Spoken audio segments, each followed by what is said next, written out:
friends. This is Chris Beckman. I'm the corporate chaplain for Ebenezer. And we've been doing this series of reflections and devotions during this time of COVID as a way to provide comfort and hope and maybe even a bit of community for the 100+ sites that make up our Ebenezer family. Today's reflection is number 29 in our series, and it's called simply Mount Saint Helens. Mount Saint Helens. I don't know how many of you caught on the radio or television a week or two ago that we were coming to the 40th anniversary of the eruption of Mount Saint Helens. Do you remember that? Some of us are pretty old enough to remember that. 40 years ago, a couple of weeks ago, Mount Saint Helens blew, casting volcanic ash over much of the Pacific Northwest. It was an incredible tragedy. And if I remember correctly, Jimmy Carter was still president at that time. And when he was flying over, almost the entire Pacific Northwest was covered in this horrible black ash, including the roads. I know this because one of my residents here on the campus at Burnsville Ebenezer Ridges, his name was Jim. Jim at that time was a road builder in the Pacific Northwest. He worked as a supervisor for one of the road construction crews for one of the states in the Pacific Northwest. When Mount Saint Helens blew, it put ash over all of the roads throughout that area. Jim was a pretty handy guy, and when he was called in by his supervisor, he was told that his job was to gather a team and to clear off all of the roads in the Pacific Northwest. Jim was a crusty guy, and he was rough around the edges. He said to me, I had 1,000 men working for me, and when I told them to jump, they jumped. 1,000 men covering the roads, trying to make it clear and free and ready for traffic again.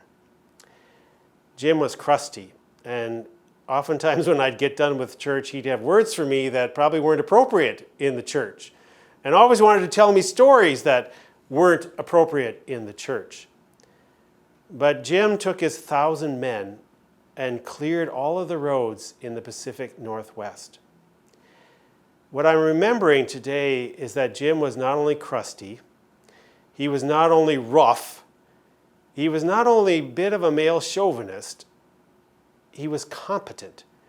And most importantly, Jim always told me, for 10 years, I was the church council president of my Lutheran church. Church council president. In this time of COVID, and during this time of protests, in this time of economic calamity, it is an uncommon time. And frankly, it requires uncommon people, and it requires an uncommon faith. I don't know if Jim knew that he was up for taking on 1,000 men and clearing the roads.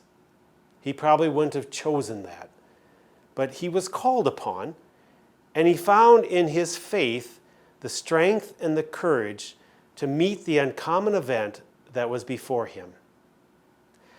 I'm a person of faith, and I've been taught my whole life to believe in and to support and to work to support leadership in our state, in our country, in our government, in our church.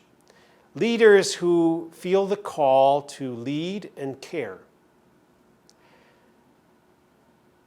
Our leaders during this time have been placed in an uncommon place. They have been faced with an uncommon pandemic, an uncommon set of protests, an uncommon economic calamity. I pray for them. I pray that they are people of faith. And I pray mostly that they are people like Jim. I don't know if all of our leaders are going to be able to rise to the occasion. I don't know that all of our leaders will be called to serve during this time of calamity. But I pray that there are people like Jim. I pray that there are people when the roads that needed to be uncovered of ash, that people of faith like my friend Jim, who probably didn't want it, didn't expect it, and didn't think he was ready, found in his faith life the courage and the strength and the stamina to do what had to be done. Pray for our leaders, small and large, local, national, global.